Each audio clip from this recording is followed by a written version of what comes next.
I quit my job at the Independent and went traveling. And the only reason they knew about me was because I was creating a rudimentary page on my website, and they called me. I pitched to them there and then on the phone, have you got a photographer? And they're like, no. And I said, who can I talk to about that? I've never sold myself since that point. People either contact me or I just create my own jobs. If you lead an interesting life, good pictures will happen. Oh, nice. You might well be my sexiest sounding guest. Go somewhere you've never been before and take a camera. We had this gorgeous Mediterranean light just flowing in. Which Asda were you in? Dartford. Very nice. Your first 10,000 pictures of your worst. Let's sit down, let's have a cup of tea. Welcome to the show. Ladies and gentlemen, a very warm welcome to another episode of the Standout Photography Show with me, Matthew Walker, where, as always, it is my honour and privilege to interview the finest working photographers in the world to unpack their systems, workflows, and find out what enables them to perform consistently at the very top of their profession. Before I introduce our guest today, would you like to maximise your photography in one short email? Like you, my goal is to improve. So, every Friday you can receive a handful of bullet points highlighting things I've discovered from speaking with the best photographers in the world. It could be software recommendations, articles, book quotes, videos we've shared. All are designed to challenge you, expand your photography knowledge, and keep you ahead of the competition. It has become extremely popular since we started this podcast. It's completely free, very short, won't clog up your inbox, but could make a big difference to your photography. If you'd like to receive that, head on over to thestandoutcompany.com/podcast. That is thestandoutcompany.com/podcast. Drop in your email and you'll receive the very next issue. Similarly, this show is all about you. Is there a world-class photographer that you want to hear in conversation? If so, let us know at the same place, thestandoutcompany.com/podcast, and we'll do all we can to get them on the show for you. For now, thank you as always for tuning in. Let me introduce today's guest. My guest today is Timothy Allen. That is at Timothy_Allen on Instagram and humanplanet.com on the World Wide Webs. That is Allen with two L's, Allen. Tim was born in Tonbridge in the southeast of England. At 22, after graduating from Leeds University with a BSc in Zoology, he left the UK and spent 3 years travelling through Indonesia before beginning a part-time diploma in photography at Hereford College of Art and Design. After joining an aid convoy to Bosnia in order to shoot his first-year reportage project, his work received some attention, and he consequently left college, moved to London, and began working for the Sunday Telegraph, later inspiring commissions from all the British broadsheet publications, and finally a 6-year position at the Independent, working predominantly on features and portraits. In 2009, the BBC commissioned Tim to work on the landmark series Human Planet. For 2 years, he was in charge of the production's photography. His job included shooting film footage and multimedia content, as well as the conventional photographic stills destined for use in the programme's worldwide publicity, a best-selling book, and a touring photographic exhibition. In 2016, Tim created a Photography Scholarship Award. Each year, the Timothy Allen Photography Scholarship Award, or TAPSA, is awarded to 5 photographers from around the world and includes a 10-day trip to the United Arab Emirates to work alongside him. His commendations for photography include 6 Picture Editors Guild Awards, 19 Travel Photographer of the Year commendations, including the overall title in 2013, the Pangaea Award of Excellence, 2 British Press Awards nominations as Photographer of the Year, and a Press Photographer's Photographer of the Year award. This is one of, if not my favourite conversation to date on the Standout Photography Show. Tim's outlook for the way he approaches both his work and his lifestyle left me pondering my own choices for many, many days afterwards. We cover a multitude of topics, including the ultimate home studio, which he has built next to his house, allowing him the freedom to work and create under his own steam. Running a stable business, thinking outside the box when it comes to getting your foot in the door, putting yourself on the line to create assets via your own work, finding film distributors and how to pitch your films, and thinking differently about your photography income creation. As well, of course, as what he learnt from winning Travel Photographer of the Year and now what he looks for as a judge. This is an absolute roller coaster, but one that will open up your mind to a world of possibilities about how you approach all aspects of your photography work and your photography lifestyle. Please strap yourselves in and enjoy my conversation with the wonderful Timothy Allen. Timothy Allen, welcome to the show. Thank you. Thanks for having me. Absolute pleasure. All right, now where in the world am I speaking to you today? I'm in Wales, on the border with England, something called the Welsh Borders. It's an area of sort of no man's land between England and Wales.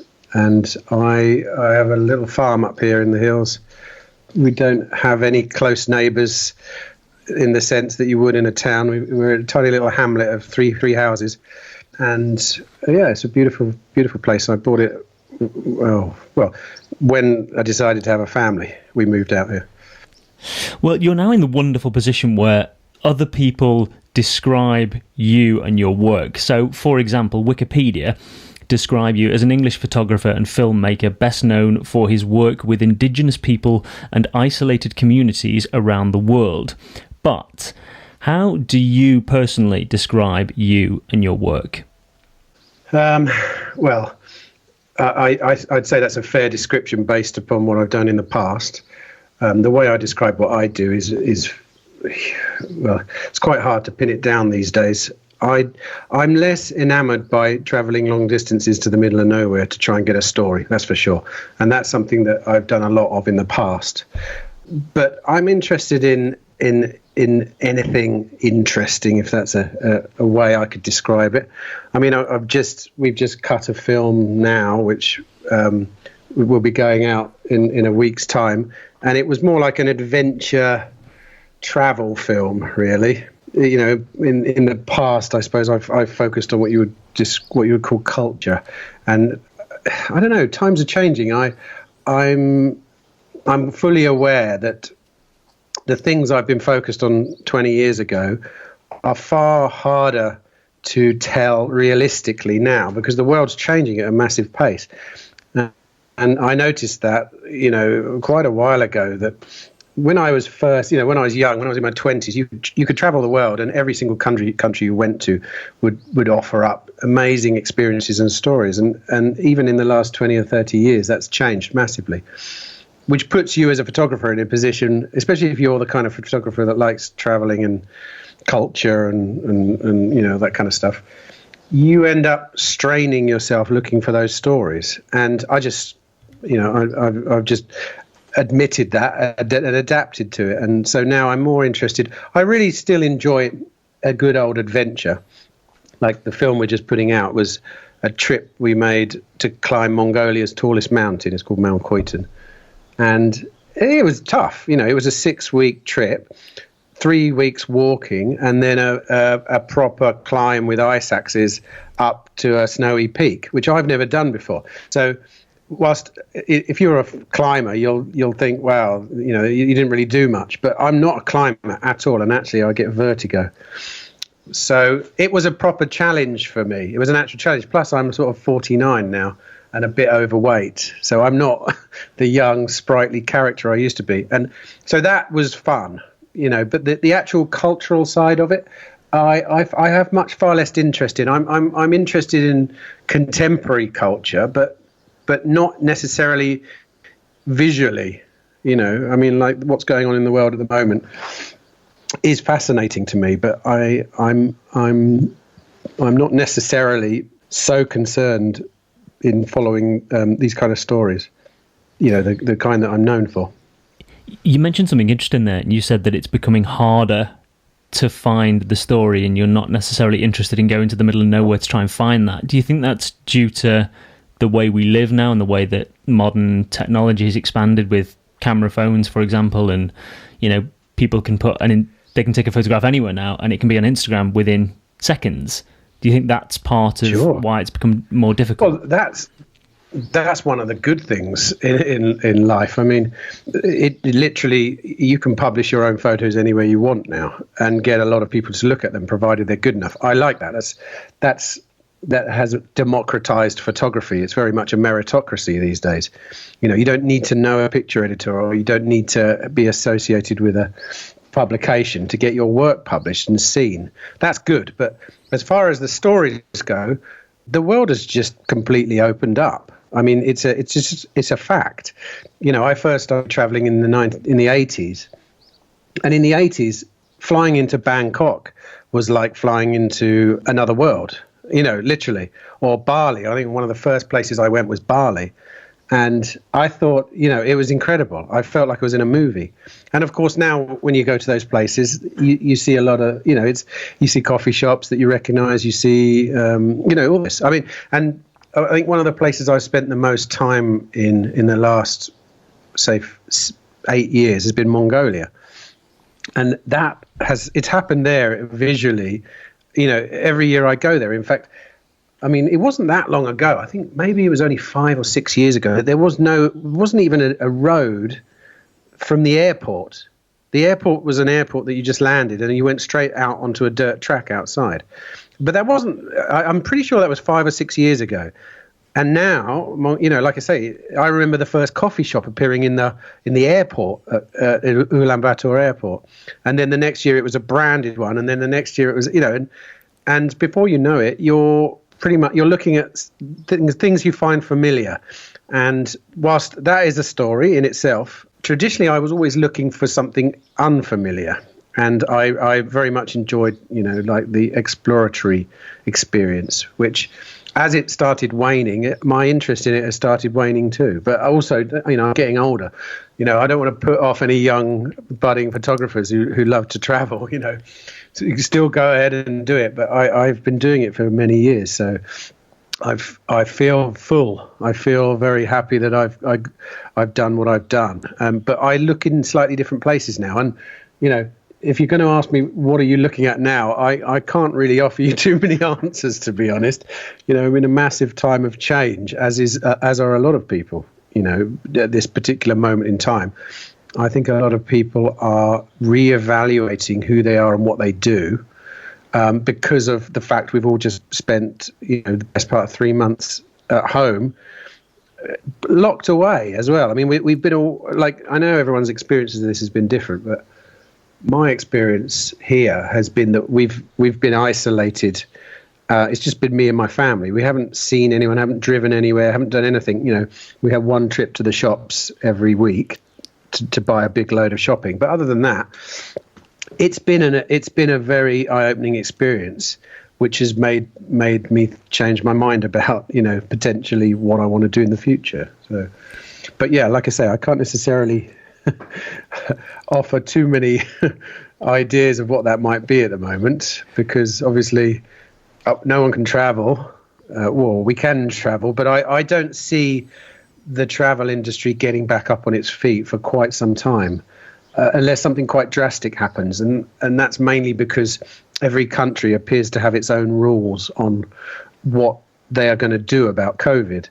And if, most countries have some kind of quarantine, which makes a 2-week trip useless. And I know that. So I'm not the kind of person to flog a dead horse. I'll move on to something else, whatever that is.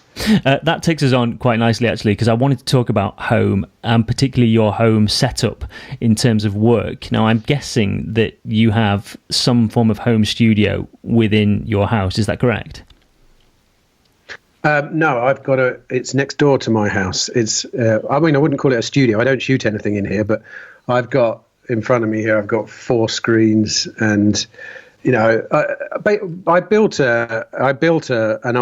got permission to build a building next to my building, and upstairs it's a big well, yeah, I suppose you call it a studio. It feels like one, you know.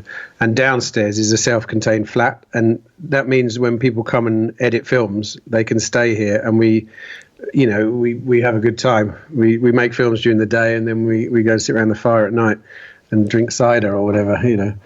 But that's my setup. Yeah, it's. I like screens, like everyone else, so I've got a lot of them, and there's something different on all of them here.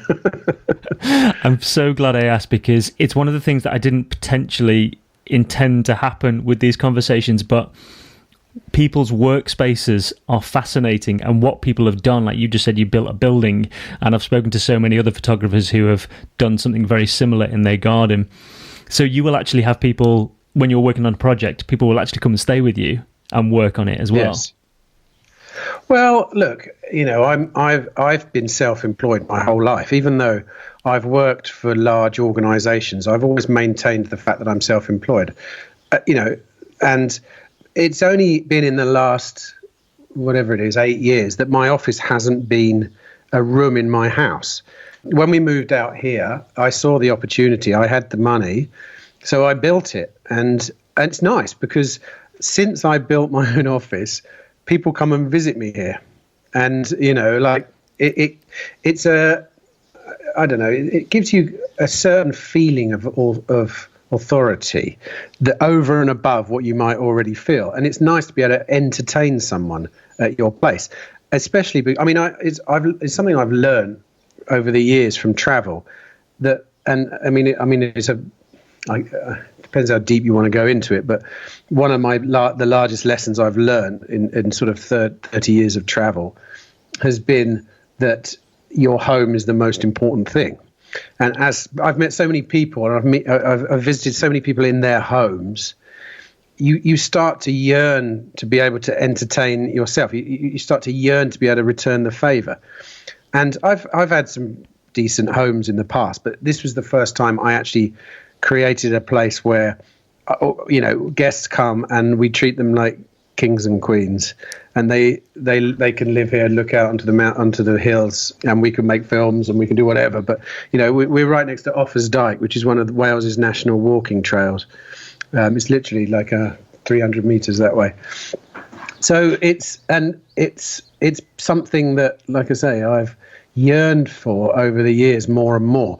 Plus, I had kids in the last 8 years. I've got 3 kids now. And so it was important that I settled down, for sure. I wanted to give the kids some stability. And moving out into the country we were in Berlin before, just because of the airport, but I had a really cool apartment in Berlin, and it was just brilliant, you know. Before that, London or Bristol, you know, all these kind of places. But, you know, now, one of the things we worried about was that if you move into the middle of Wales, into rural Wales, how do you keep your business going? And it's a true concern that you have to think about if you're the kind of person, like at the time I was what you would call a jobbing photographer, I suppose. I really was relying upon being available and being near an airport. So it was quite a big move to move out here. I'm 4.5 hours from Heathrow. You know, it's like you can't just go anywhere here. We're stuck. But actually, it forced me to reevaluate how I earned my living. And as a result, it worked out quite nicely until COVID, of course. When COVID happened, our income here went to zero. We've for all intents and purposes, I haven't earned a single dollar other than royalty payments, which, you know, royalty payments are something that in the past used to be a decent amount of money, and now they're not so important. It's not something you rely upon anyway. But I have zero income and I probably won't have any income for at least, well, I don't know. I mean, I can't foresee anything happening for at least 6 to 8 months, because my work. Fortunately, I just finished a job, so and I'm quite conservative fiscally, so we had savings, and I've always prepared for rainy days like this. Plus, I run my own production company, so we have to have money to speculate. That's the whole point. But once that money runs out, we haven't got any money, and we haven't got any jobs. You know, we've cancelled everything for at least a year. So it'll be interesting to see where this goes.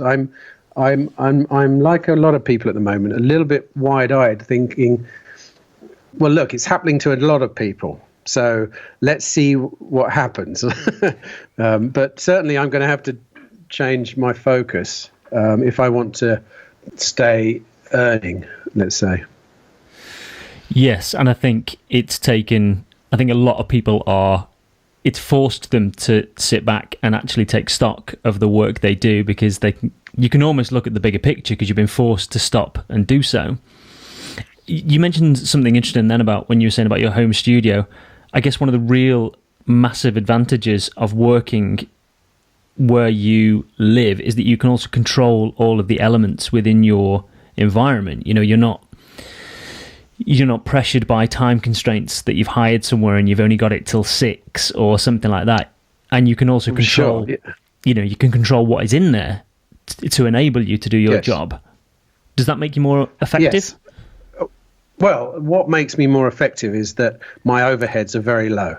That's number one. I've always thought like this. I never borrowed large sums of money to fund my job or my house, and I always made sure we had savings. That's the way I've always run my business. Now, you know, like 3 months ago, a lot of people would have said that's a bad attitude. You know, the way to make good living is to borrow as much cheap money as you can and make money with it. But as soon as COVID hit, suddenly I realized that we were in a very decent position to weather the storm. We have almost zero overheads here. Even in our house and where we live, we have our own water supply. We have our own sewage system. The only money I actually have to spend to live here is paying for electricity bills and oil to heat the house.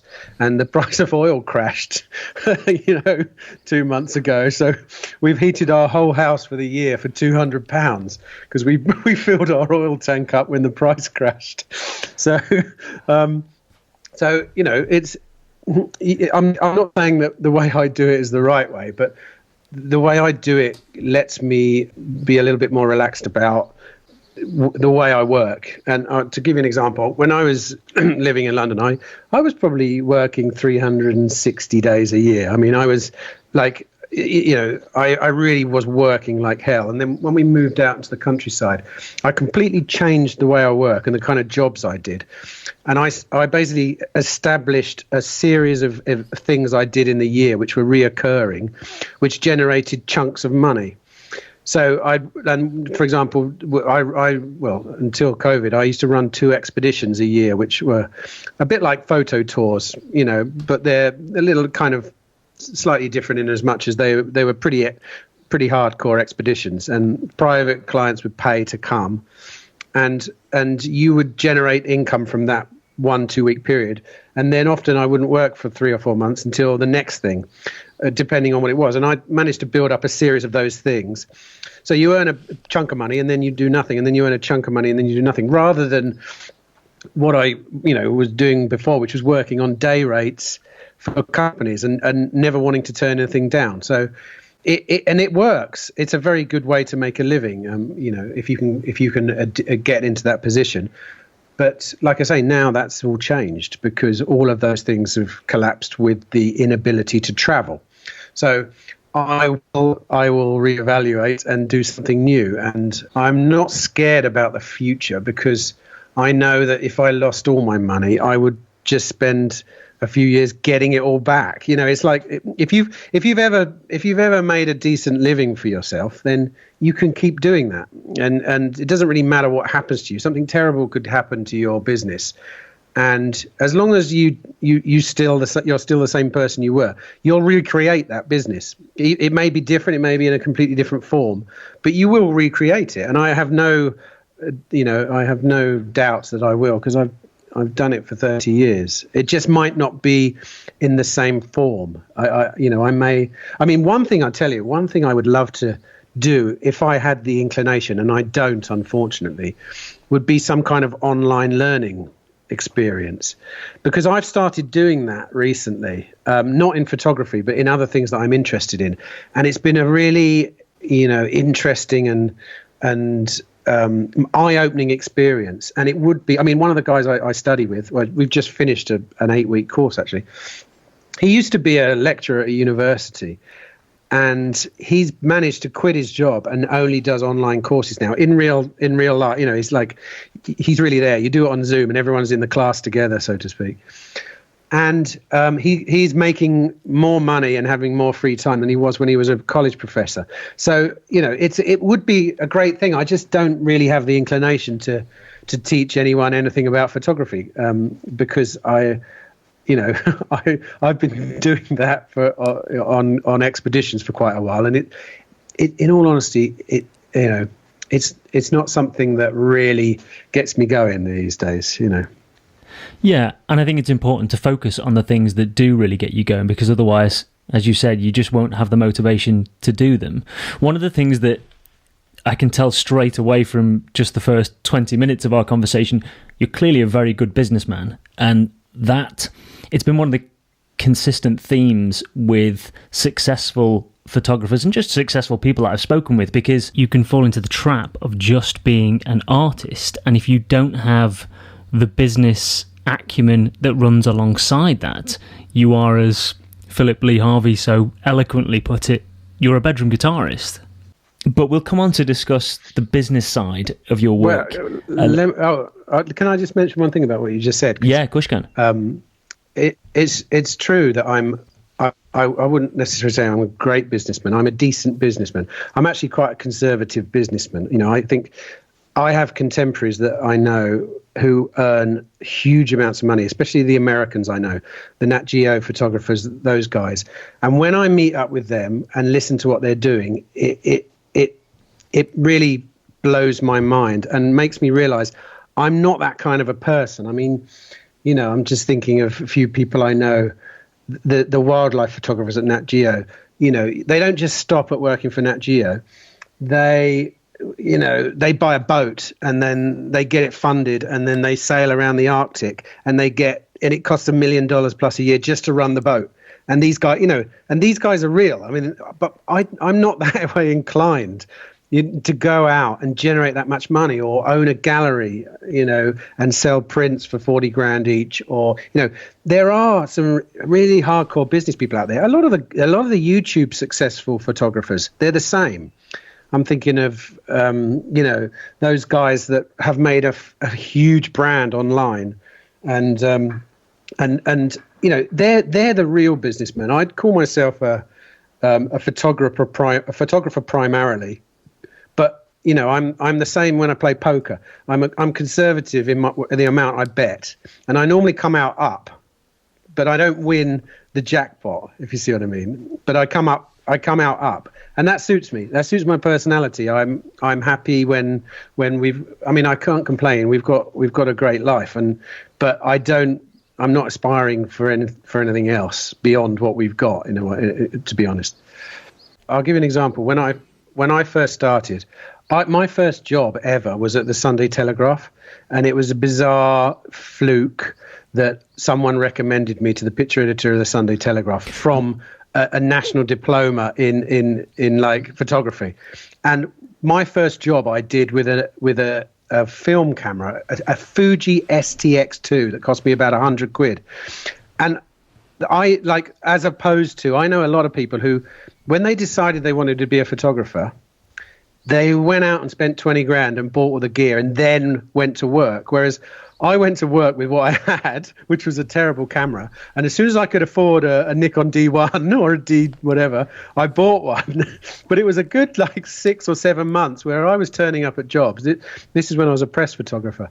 And the dudes I was working alongside were looking at me going, who the hell is this clown using these crappy cameras, But I that's always been the way I work. And like I say, it's not necessarily the best way. The contemporaries of mine who are photographers who are multi-millionaires, who are basically wheeler dealer, borrow money, get funds, this, that, and the other. They are definitely more powerful in that situation, and it's just not doesn't suit my personality right. I'm quite happy to tick along, a bit of a family man, I enjoy the time with my family more than I enjoy work. So I'm not going to be out there working, that much if it comes in the way of spending time with the kids and everything. So, but I'm not suggesting that my way is the right way. I'm suggesting my way suits me down to the ground, and as such, I'm going to probably keep going in that same direction. I'm pleased you mentioned the Sunday Telegraph, because that's something I wanted to come on and discuss with you, because you did 12 months at the Telegraph and then you did 6 years at the Independent. So the Sunday Telegraph, how did that initially happen? You mentioned then someone recommended you, is that right? I didn't really get into photography until my late 20s. When I left uni, I just went traveling, and I was backpacking for the best part of the 1990s. I was in Southeast Asia for a couple of years, and all in all, I had dreadlocks and long hair. I was a bit of a crusty, but I wasn't looking to get a job. In the end, I actually got deported from Indonesia for overstaying my visa, and it forced me to come home. And I was planning on going back out, but when I came home, I realized a few of my friends were living out in the countryside they'd rented this giant house, and they were all living there, and it was just like, wow, this is cool. I'm going to do that for a bit, because it was a bit like backpacking. It was like carrying on. And randomly, in my local town, which is Hereford, which is one of my local towns now, funnily enough, they had a national diploma in photography. It was kind of like, and I just thought, I saw an advert for it, and I thought, yeah, I fancy that, because I've been shooting a few pictures on my travels, but nothing much, and I wasn't taking it seriously. So I started a national diploma, and most of the other people on the course were 16 or 17. I was like 26 or 27 or whatever. I was a mature student. So as a result, I took the bull by the horns and just went for it. And like they said, right, do a documentary project, and like, because it was all types of photography. And I managed to blag my way onto an aid trip out to Mostar during the Balkans War. I managed to, because I just approached this local aid organization and said, look, how can I get out to the war? And they said, well, you can't, but we do drive there. And I said, who drives there? And he said, well, a few people. said, can I drive there? And he went, yeah, probably. They looked into it. And I ended up driving. There were 2 people per truck. And we take it in turns. It was like a 5-day drive overland from here to Mostar, where we delivered all this aid. And I said, look, if you let me drive, I'll give you all the photos. And I shot it all on black and white HP5, and it was all right. It was pretty good.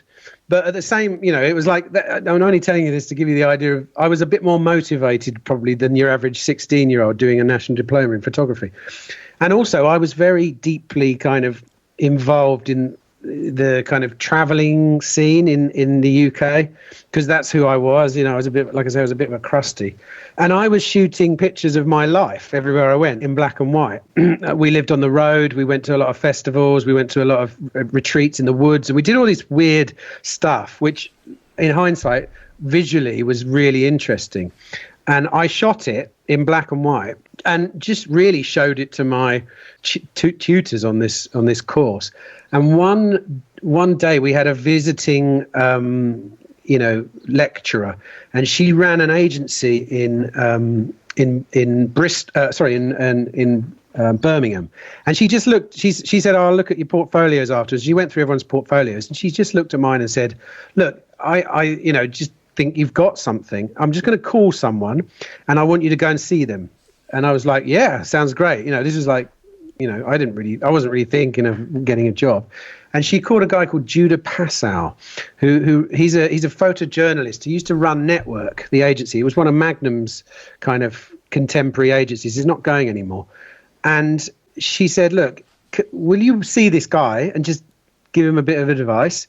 And he said, "Yeah, fine." And he said, "All right," arranged to meet him like 2 weeks later in London. Ironically, when I turned up at his house, he'd actually forgotten I was coming, which was a bit embarrassing, but still. Anyway, so I went to see him. I literally knocked on this guy's door. I travelled all the way from Hereford to London, knocked on this guy's door with my portfolio, showed it to him. And, because this happens to me a lot now, is like, what can you do? When someone shows you their portfolio these days, it's like, it's not really, I can't really offer you anything. But what he did do is he said, look, why don't you give this guy a ring and tell him I said you called? And it was Nigel Scalzi, the guy who was the picture editor at the Sunday Telegraph. And to be honest, I think he was just kind of palming me off, maybe. I don't know. But I phoned this guy and I said, hi, Judah said, call you.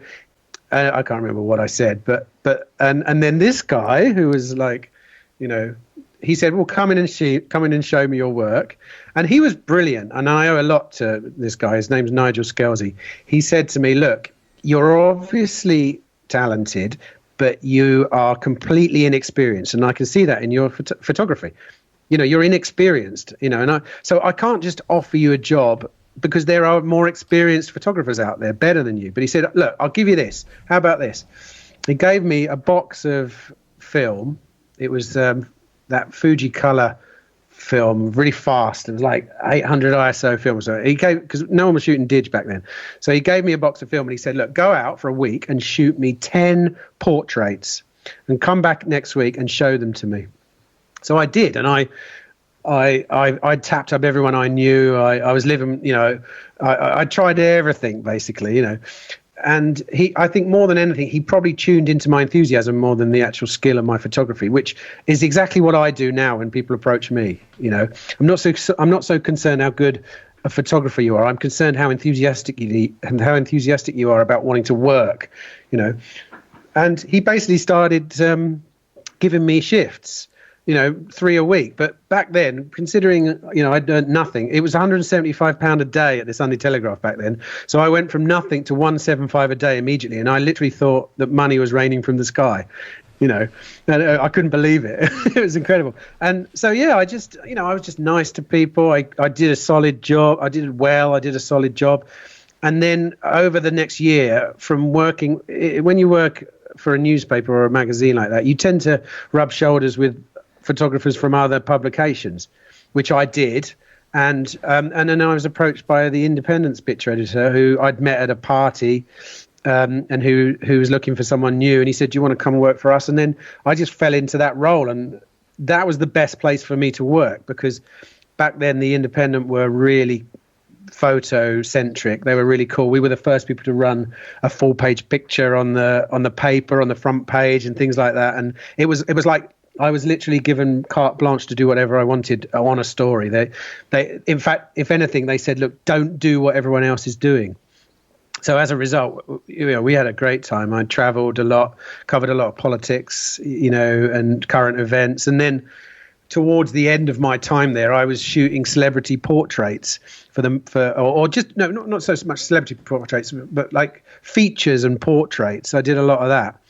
And that's kind of what softened me up a little bit for wanting to move into travel and to go traveling, because I'd come from hardcore journalism to then doing the softer side of journalism, which is, you know, fun stories, not so much hard-hitting journalism. So traveling, which is something I'd done previously in my life, it then made total sense to at some point go off on my own and just pursue the stories I really wanted to do, which back then was I just wanted to go to the most remote spot I could find and see who's there and shoot it and shoot that life, which, you know, in hindsight now I can look back on and see that was very important for me. It was an important part of my journey through life. You know, what I was actually searching for was home. You know, and by the time I found it, I had my own home here. You know, but what was drawing me out to all those places was looking for a sense of community and looking for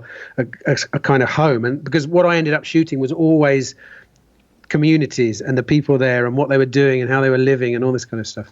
And I can see that now in hindsight, that the part of the reason why I'm not so enamored of doing that anymore is because I found a community. I live in a very quiet rural community, and it's quenched my thirst a bit for travel, to be honest, you know. So, you know.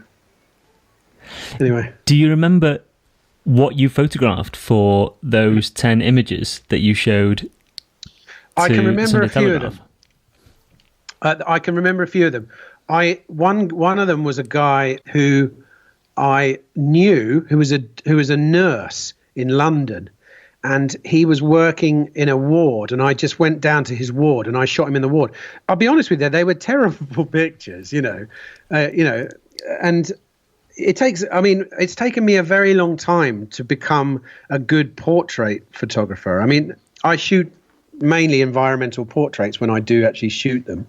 And it's taken 15 years to really understand and to be able to shoot quickly and efficiently in a new situation, a good portrait. So it wasn't surprising that what I was shooting was what a lot of photographers do when they go to that next step beyond just being an amateur photographer. And in portraiture, you kind of think, right, I want to shoot this person, but I also want to shoot them in their environment. So say this guy's an ECR nurse, or like an X-ray nurse or something. You shoot him, and next to him, there's the X-ray machine. It's like he's there, and the X-ray machine's there, and you're like, wow, yeah, I've really nailed this one. I've really told the story here, and it's just not true. The depths to which you can learn about shooting portraits, and in fact, I mean, I've moved on even from that.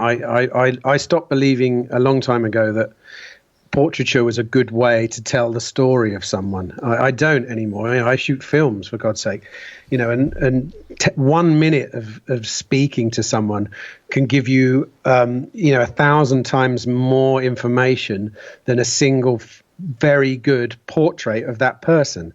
And I'm not one of those people that believes, that, you can look into the eye of a portrait and you can really know that person, all that. There's a bit of a meme that people say about portraiture, and it may well be true for them, but for me, it's not true at all. Because if I speak to that person within 5 minutes, I know much more about them, than how wrinkly their face is, or I can't tell. Oh, this guy must have had a hard life. He's got really wrinkly hands or something, and it's like, well, I don't know that for sure, actually. And that photo is not really telling me that. But if I say to the dude, "What do you do?" He said, "I've worked down a mine for 10 years." I'm like, yeah, that guy's had a hard life. And sure, you're right, I could shoot him with his mining outfit on or whatever. But having moved forward into film from photography, I see the limitations of photography. And I think it's a great medium for propaganda and for telling and for kind of for getting your message across, but not necessarily in an in-depth way, especially the way we consume photography now, which has all the long form story has all but vanished from people's repertoire. And I don't mind that at all. I was trained as a news photographer, and part of our work, the large part of it, was to try and sum up a story in one image. I mean, that was really the crux of being a news photographer. So as a result now, given the choice between shooting a long form story as in stills or shooting one incredible image that makes you go, wow, I'd just go for the one image. And that's the image that gets shared on social media. That's the image that gets all the eyeballs on it. Not the one, as far as long form content goes, people are listening to voices more than they're looking at pictures. And this is proof.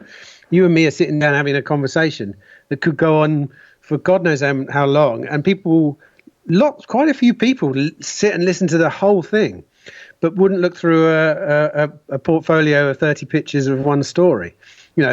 On social media, they want to see that one image and then like it and move on. But with speech, long form is where it's at. No one wants a soundbite anymore. This is why people don't trust newspapers and news and the BBC news, and because they sum it all up too quickly, and they try and make it into a soundbite, and no one cares anymore. They want to hear some in-depth, ideas about something. But in photography, we appear to have not really. We're still in this. Well, in my world anyway. Actually, that's not true. I mean, we want to watch a film now. That's my experience. We either want to see a single image which makes you go wow, or we want to watch a film that goes deeply into that thing, and that's kind of what I've ended up doing. That's what seems to make sense for me, at least. I think that's the most clear description, actually, of what is happening at the moment I've heard in a long, long time. That's very, very well put. Did those years you mentioned about learning to shoot quickly and effectively, did those years with Sunday Telegraph and The Independent really enhance that for you, or is it your work afterwards? No. They made it. They made it happen. They didn't even enhance it. I didn't know what that was until I had to shoot on demand and couldn't come back with nothing. That's essentially how news photography works. In the morning, they tell you where to go, and by the end of the day, they expect a collection of pictures to choose one from to go in the article. You can't come back and say it didn't happen, or the light was bad or whatever. And in fact, a lot of what you do when you're starting out, is you think it's all going to be right. They send you to Iraq, right? Get on the front line and shoot. No, they don't. They tell you to go and shoot some businessman in his office for a kind of an interview. And you go to this guy's office, and he basically he works in a very bland, kind of, it's like The Office, the office. It's like shooting David Brent in The Office, but without the personality. And you walk in there and you've got 10 minutes to inspire this guy to take a good photo that the picture editor is going to go, wow, I love that. And you basically learn very quickly to make it happen. You use everything around you. You scan a room and you're like, what have I got? I've got an overhead lamp. I've got this. I've got that. And you try and make a good picture. And you don't nail it every time. But after 7 years of doing it every day, you can do it well. And I can do that now. I can walk into any situation, and I have, I've got if all else fails setup, which often involves a single source of light coming from a window. And I can shoot a picture that looks like a painting, even if there's nothing of interest to include in the picture. And people will go, at the end of the day, people will go for that. They like that, and it's almost like it's a bit of a trick that once you learn it, you realize, oh my God, I can do that anywhere, providing I can control my light source. And I shoot only with natural light. I don't use flashes or anything.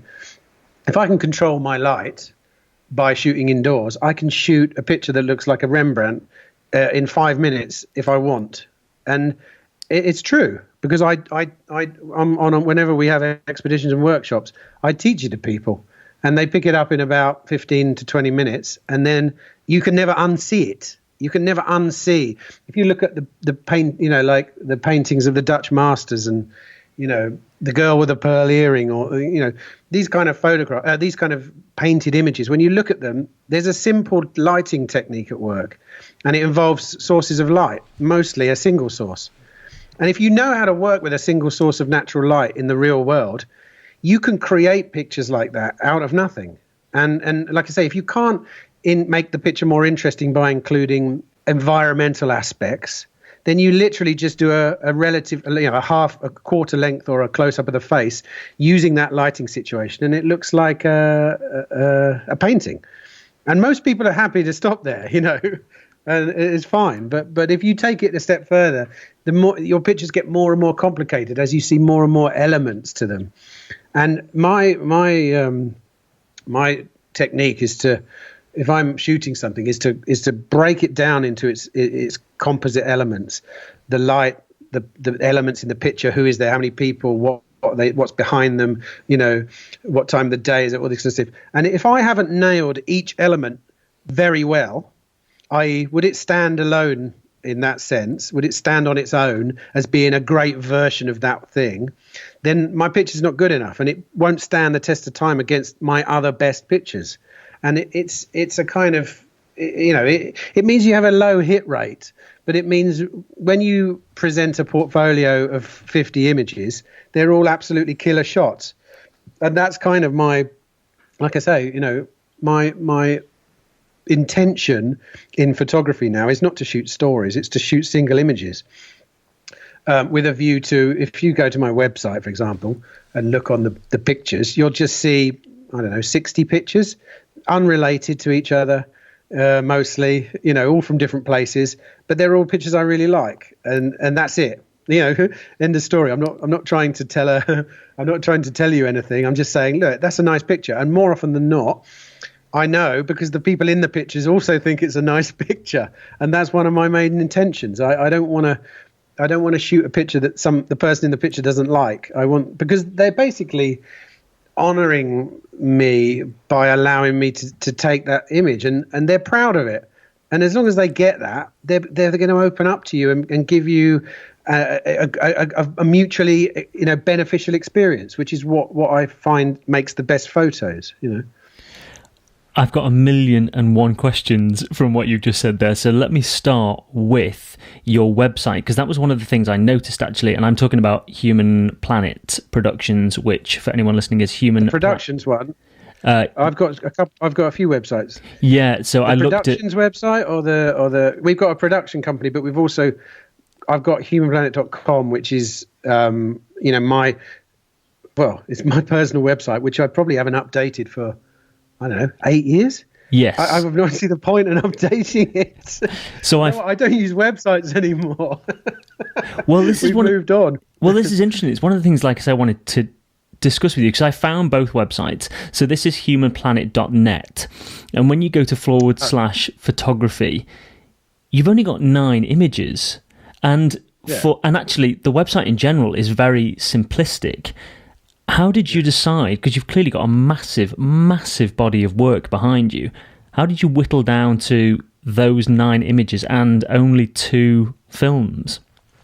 I don't even really give it much thought, to be honest. Look, the truth of the matter is, if someone wants to work with me, they're not going to do it based upon my website on the whole. They're not going to trawl through my website. I don't solicit for work. So if I, like, for example, I'll give you an example. Our latest film, I've just shot it. I've self-funded it, shot it. It's an hour-long documentary, paid for it myself. I now have a finished product, literally, ready to go. I can now show that to someone. They're not going to go and check my website out. They're going to look at that film and go, hey, shit, man, this is a good film. I like this film. Oh, and then they go, oh, but wait a minute, his website's crap. It's like, no, I don't know. I just stopped. I've been on a path for many years of basically making myself as self-sufficient as possible. And that includes work. And it's been a very long time that I just generate all my own work. And if you generate your own work, you just give yourself the job. So you can't fail. There's no one else competing for the job. You got it. It's like, cool. I got my own job. Well done. And so that means, if you want to shoot a story, talking about photography, you go and shoot it. I mean, you speculate. This is what business people do. They speculate on something. They get a package together. There's no good going to National Geographic and say, I've shot all these pictures in the past. Will you give me a job? And it's like, who's going to answer that with a yes? Nobody. If you shoot a great cracking story and you take it to Nat Geo and say, are you interested in this? They're going to look at it and go, actually, no, it's not really what we want. Or they might offer you some advice. But that's your best chance of making a living these days. I mean, these are the times we live in. And I just find that way the best way to work. I'm not the type of person who rings around trying to get work. It's just not, that I did that when I was younger. And like I said, once again, I'm not telling you shouldn't do that, because when I was younger, I did that. I'd sit at my desk and I would call 50 people, and it's horrendously embarrassing, and you feel terrible. But then again, that was a different time. People phoned everyone back then. Nowadays, like, for example, I find if I want to contact someone now, I send them a DM on Twitter. And it's amazing how many people just get straight back to you if they think you're worth it, which, obviously if they do check you out and think, but if you're honest and you're really after something, but you're offering more than you're asking for, people normally get back to you. And I think that's a good bit of advice for people that want to work, is try and offer more than you're asking for, because, like, the number of times people approach me and say, I really love what you're doing and I'd really love to come and work with you because I think it would be great for me, as in them. And I think, yeah, damn right it would. Of course it would. Like, what do you think I'm going to say? Yes. I've got people saying, another example, our latest film. I made it with a guy called Tom. And Tom I run a photography scholarship. I don't know whether you know. Every year I run this scholarship for 5 people, and we bring them out to the Middle East, and it's a fantastic thing. Anyway, Tom won it about 3 years ago, and on the scholarship, he's such a. Is that that's the Timothy Allen Photography Scholarship Award? Yeah. Yes. Yeah. We call it TAPSA. Yeah. It's embarrassing to hear your name said that many times. That's why. Sorry, TAPS. I'll put a link in the show notes for people that want to find it. It's just a weird. And we're going to talk about it in more detail. But they asked me if I wanted it to be called that, and of course I went, well, yeah, of course. But it is a bit embarrassing. But anyway, the point being, Tom, he was on the scholarship. He was just that guy. He was always on it. Worked over and above, later than everyone else. Did things over and above what he was supposed to do. And at the end of it, I said, "Listen, dude, do you want to come and make a film? Look." And here's what I'll say is, I'll fund it. I'll fund the film, but none of us get paid. And do you want to come and do it? And he was like, well, of course I do. And that's how you get a job with me, for example. And we went to Mongolia for 6 weeks.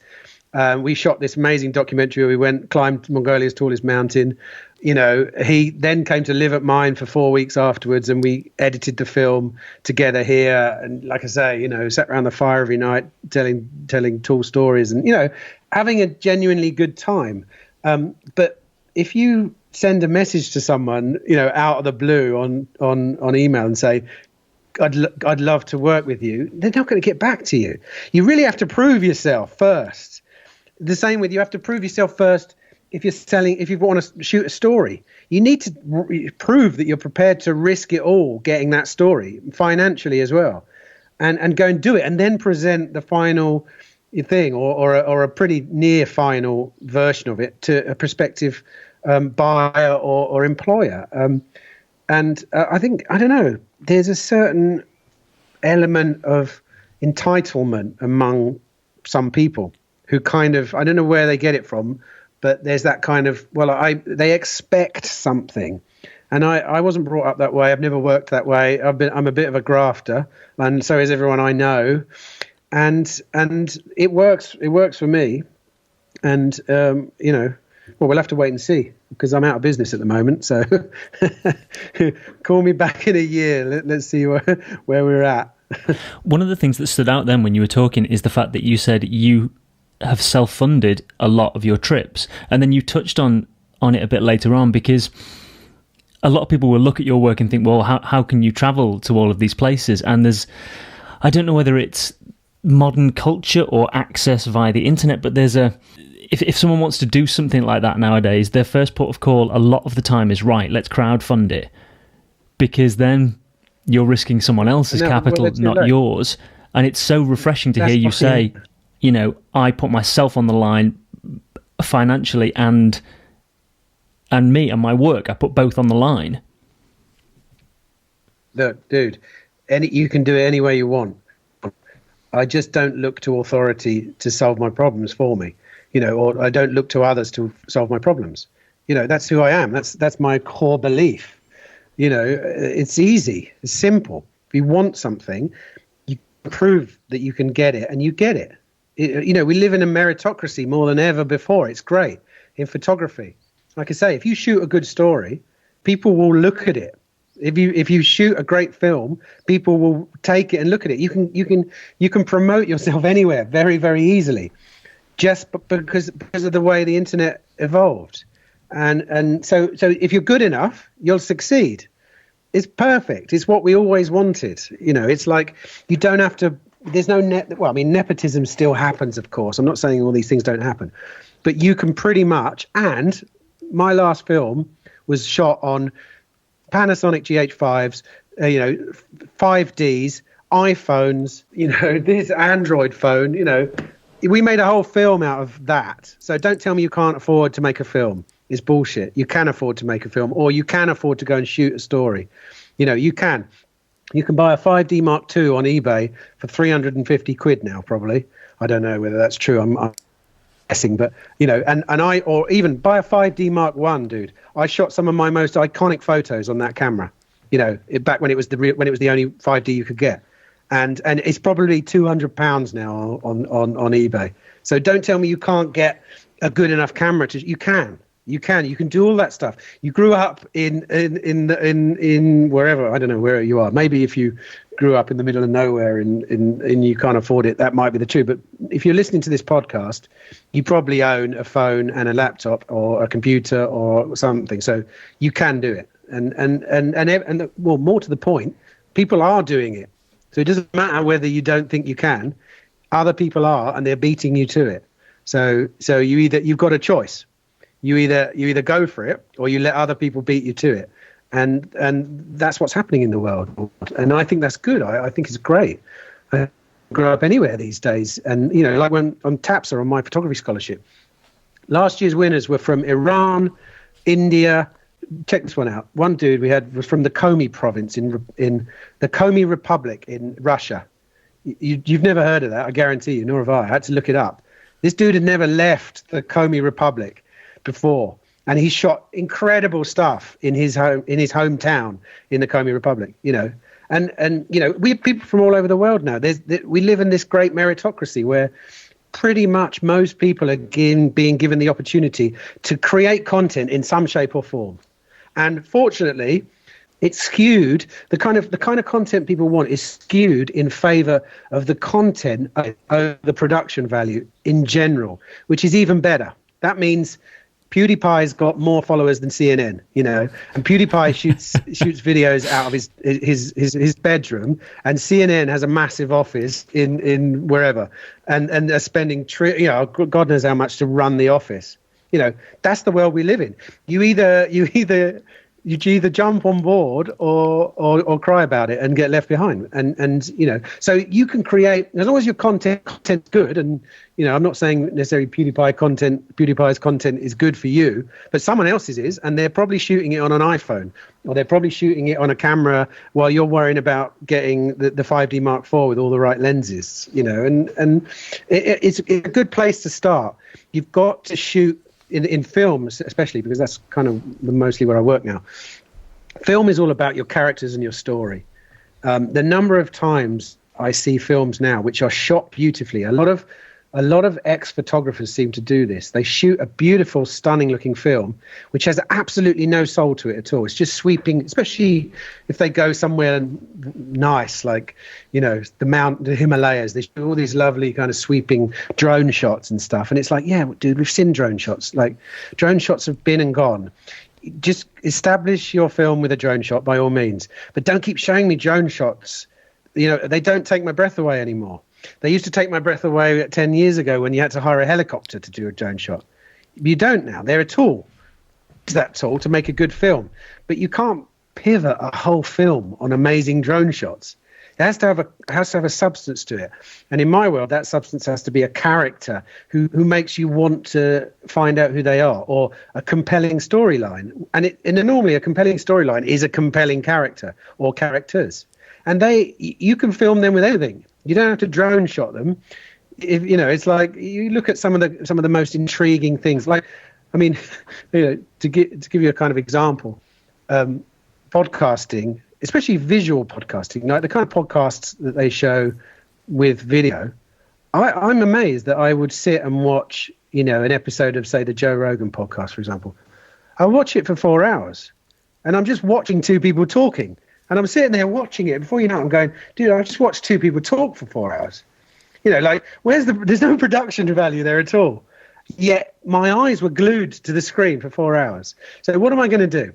Spend, millions of dollars creating a beautifully shot film, or spend, the price of a mic and a Zoom H6 or whatever to create some content like this, where we're talking, and I don't know who's listening, but if they are and they're still here, we've just made you listen to us for a long time with pretty much no expenditure whatsoever, and that's where I think the future is. I really do. I think we have the tools now. Like I say, I'll go back to my last film again because it's fresh in my mind.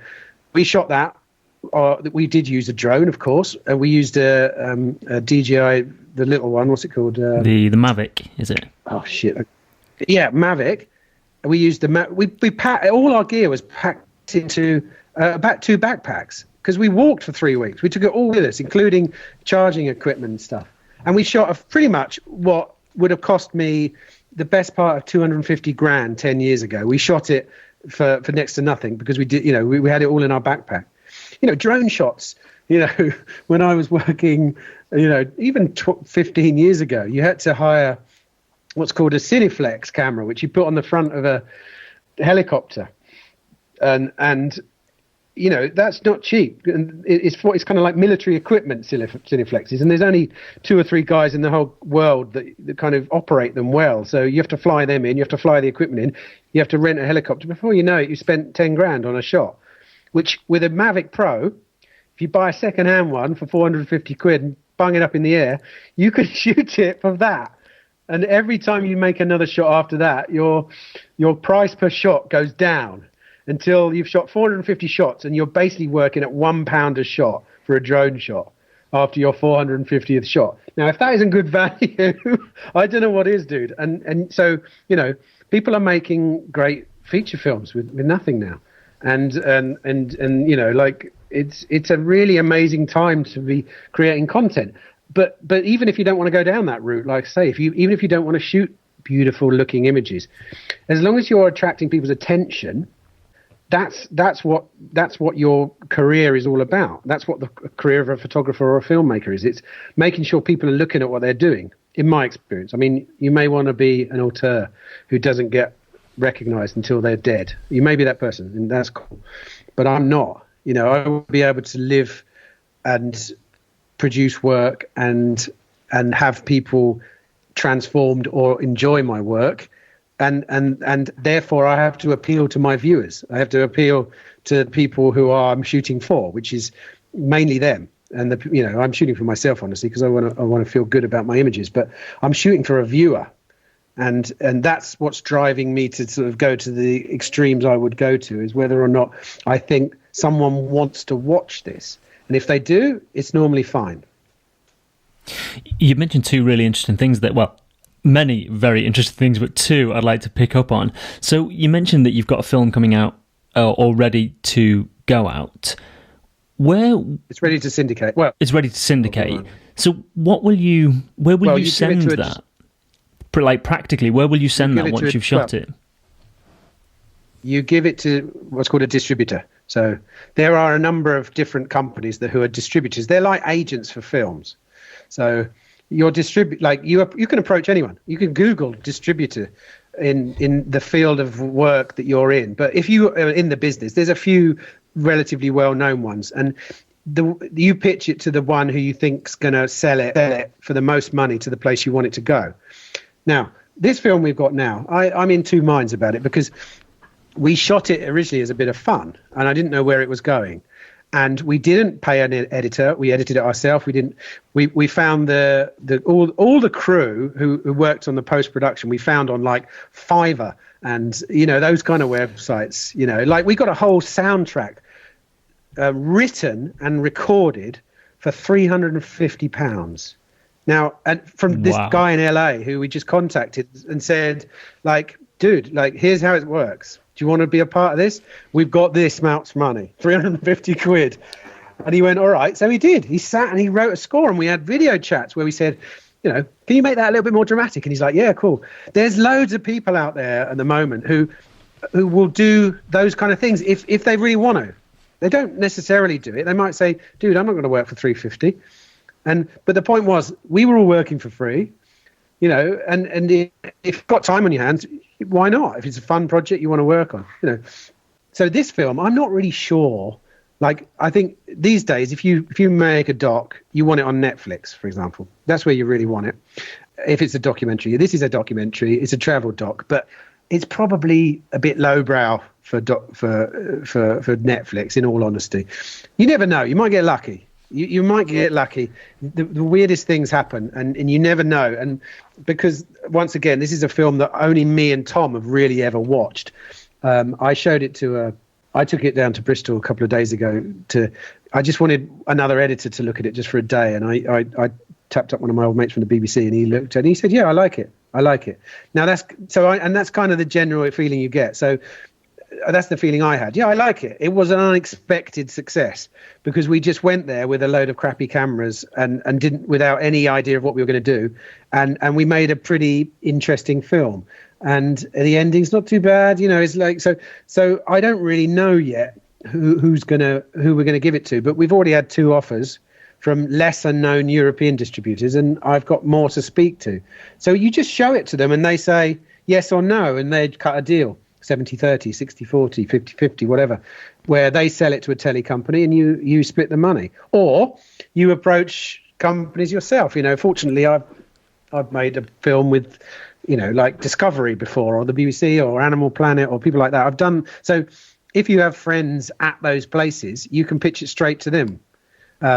But places like Netflix, unless you know someone there and you've done it before, probably won't accept your film unless it comes through a distributor or one of their preferred production companies. But it's not hard to get people to look at your film. And this is the original idea I had for this film all along, was I was going to put it on YouTube for free. That was the whole point of it. Like, the only reason we've thought about punting it around, the distributors, is because it's not bad. I was just thinking, come with me, Tom, let's make a film, let's see what happens, and we'll put it on YouTube. And I still do. I just wrote an email to Tom before this and I said, look, big dude, I really want to just put it free on YouTube, because that was what it was meant. I just want as many people to see it as possible. And actually, one of the reasons to give it away for free is that you really want just as many eyeballs on it as possible. And you can still approach anyone after a film's been put on YouTube. And in fact, if you put your film on YouTube and it gets a good feedback from it and a lot of views, and it does well, the chances are that you can then approach a production company and say, look, we can do this country, or we can do this same format here, and we can do the same format here. And that's exactly what normally happens. But in the old way, it used to get it on Channel 4, and then you used to pitch it as a series, or you get it. But these days, the internet is your way of getting your content out there to then convince people to basically fund your next project, which is bigger and better. That's part of the reason. Or you just do what, I don't know, whether your podcast, you've done this with a podcast, whether your podcast makes you a living or not, but obviously the idea would be for it to generate a living, which would be fantastic. I'd love to do that myself. I'd love to be able to sit here, talk to someone, and have a sponsor pay for my life, who sort of sponsor I believed in, which is happening to a relatively decent number of people that I know. And, but depending on which sphere you work in, I think the more specific your sphere, the better. Like I've got a few rather very unusual hobbies and pastimes and things that I'm into. And therefore I follow podcasts about those things. And all of the podcasts I like in those spheres have major sponsorship, like turnovers of hundreds of thousands a year from very, from what you would have thought was a really podcast that hardly anyone listens to. But it doesn't matter. It's the quality of your listeners. Like if you make a photo podcast, I suppose in a way you really want to reach as many people as possible. But if you make a podcast about, well, I'll tell you the ones I talk about. The podcast I listen to the most are podcasts about Bitcoin. Don't get me started on Bitcoin. It's a whole different world. But, I've been a Bitcoiner for years. And it's gaining traction again. And some of the top Bitcoin podcasts have got very large turnover, very large budgets. To be honest, from it their sounds sponsors. like we might listen to similar podcasts, actually. Well, I'm talking about someone like Peter McCormack's podcast, because he puts interesting. That What Bitcoin Did podcast. Yes, do you know that one? Right. Well, Peter McCormack, he's a Brit, and I listen to his podcast, and he is one of those people who puts his accounts. He's completely transparent. So if you go to their website, you can see their accounts online, and I think his turnovers. It's a lot. It's hundreds of thousands in revenue from sponsors. Now, you would have guessed that there's not that many people watching that podcast. But the reason that I'm guessing this, I don't know if it's true, but I suspect the reason why he can generate that money is because the quality of his listeners are going to spend money with those sponsors. So it doesn't matter. I mean, you have to have a decent following, of course, but if your followers are in a subculture which, you know, has only a few major players in it, if those players get involved in your podcast, you're going to make, you know, decent money. I suppose, like I say, photography is a tricky one, because if you're a general photography podcast, I presume you want Canon or Nikon or someone to sponsor it, or I don't know. But probably if you've got like a lot of nerdy photographer followers, you could get one of those camera strap-on, you know, companies. What are they called? What's it called? They used to send me stuff. PD Designs or something, you know. And if they probably do all right out of a little deal like that, because a lot of your followers might go and buy that thing, whereas your followers aren't going to necessarily go and buy a new Canon just because you're sponsored by Canon. But if you alert them to something that you use yourself, that you really believe in, you're like a salesman while you're speaking about it, and it works. But I don't know, we've got off on a bit of a tangent here, but we have. But I think it's useful to go down and explore these avenues, because it gives a real insight into how you approach your work and how you earn your living from your work, because it's the polar opposite to what a lot of photographers do, which is work to set briefs which are given to them by a client. And look, neither is right or wrong. There's no correct or incorrect way of doing it, but I think it will resonate with a lot of photographers and open up a world of possibilities of how you can make a living as a photographer. The way my own career has evolved over the years is that I want to be in a situation where I can generate income without having to ask anyone, you know, to give me a job. And that's been a trajectory I've been on for a long time, to the point where now I don't have to ask anyone to give me a job. I can give myself a job, you know, and part of that's to do with having a good name, you know, and part of that's to do with even having a blue check mark on Twitter or whatever, you know, like, but those things are all part and parcel of the trajectory that you've been on. And the way I look at it now, I mean, really, who knows how things are going to pan out with COVID and stuff, but there is a pretty good argument to be put forward that you should start trying to you know, put yourself into a position where you can make money online. You know, not by going out of your house and going down to wherever and making a living. You know, it might have to be a little side gig or whatever, but it certainly looks like it's an important thing for the future. You know, like what you're doing is a good example. I think it's great. I think building up a following on a podcast is very 2020 and a very good way to find yourself in a situation where your podcast starts generating an income through unusual sources. Because it happened to me when I left. It happened to me when I left my normal life. When I stopped being a jobbing photographer, you know, when you're a jobbing photographer, you get paid £1,000 a day or whatever to go and do your job, and then you come home, and then you know, you get a pay packet. When you give that up, you enter this kind of strange sphere where you don't exactly know where your money's coming from, but you're on this kind of like wheel that's turning, and the money starts coming in from weird places. But an example, like where I started earning quite a lot of money from public speaking, which was bizarre because I'm a photographer. But it's when I did Human Planet for the BBC. People started saying, can you come and do a talk at this event or whatever, you know?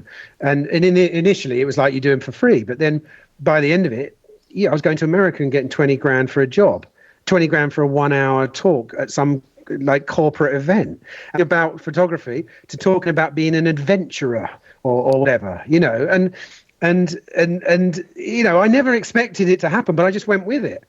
And so there was all, you know, so and what ended up happening was I started seeing my photography work in a different light.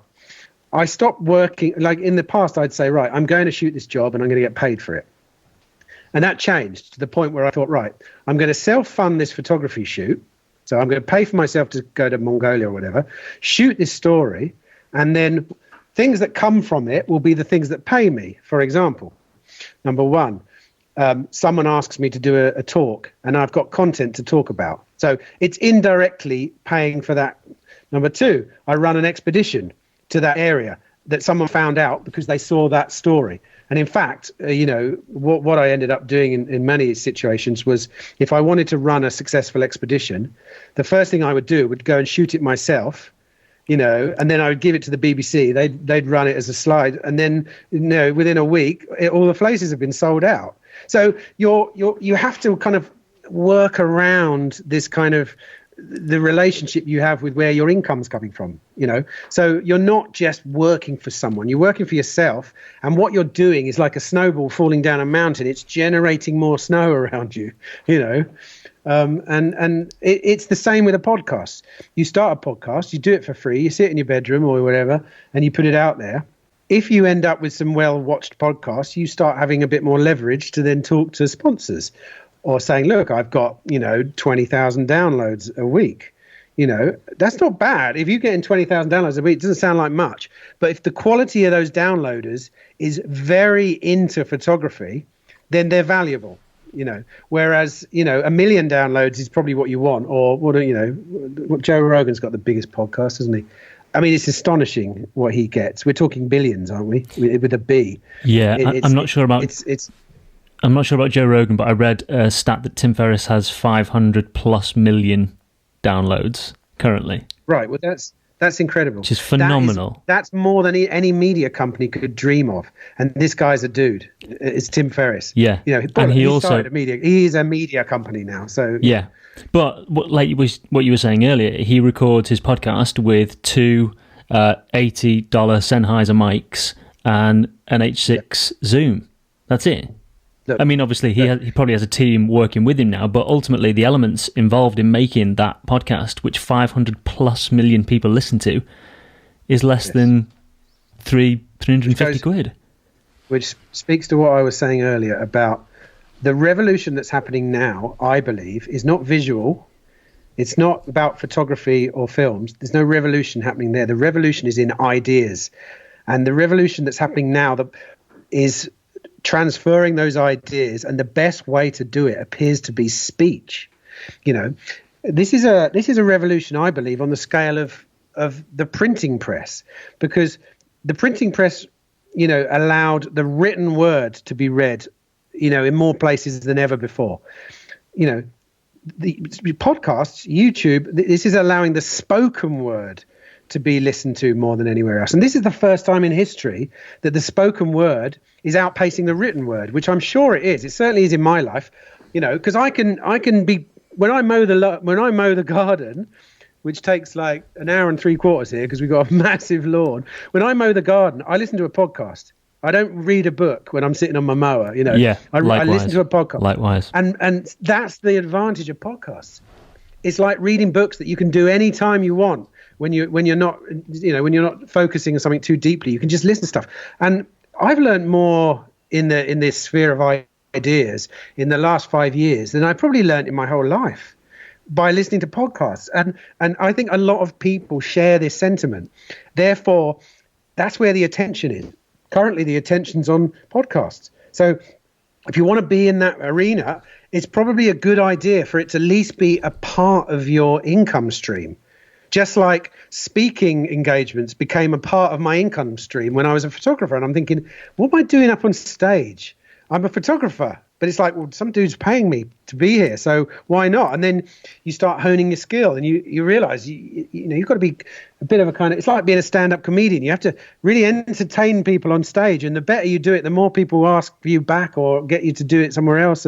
But you've got to keep topping up your content. You can't say the same speech every time. So you've got to get out there and you've got to shooting stories. So you've got things to talk about and slides to show and films to show, and so it keeps you as an individual, you're a media company, and it keeps this ball rolling, but you don't necessarily know exactly where the money's coming from, because very often you're not making direct, you're not being paid directly for your work. And that's kind of like, it takes a little while to get your head round. And I'm not saying I have completely got my head round it, because I find myself now in a situation where I have no income, which is interesting because that hasn't happened for a while. And COVID, apart from the amount of money we're getting from the government, which isn't, it's enough for us to live for sure, but it's nowhere near what we were generating because it had a cap on it. So it means that I can carry on living here, but it makes it very difficult well, we'll see. Like I say, I don't really know how I move forward from here. I've got ideas, but we really have to see how society unfolds for the next 2 years before we know what happens, because travel may become something that's a very difficult undertaking.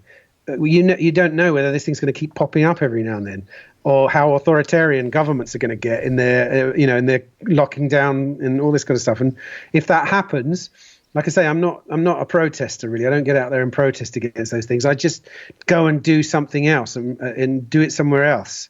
I don't feel bad for the thing that I've lost. I just try and make a new thing.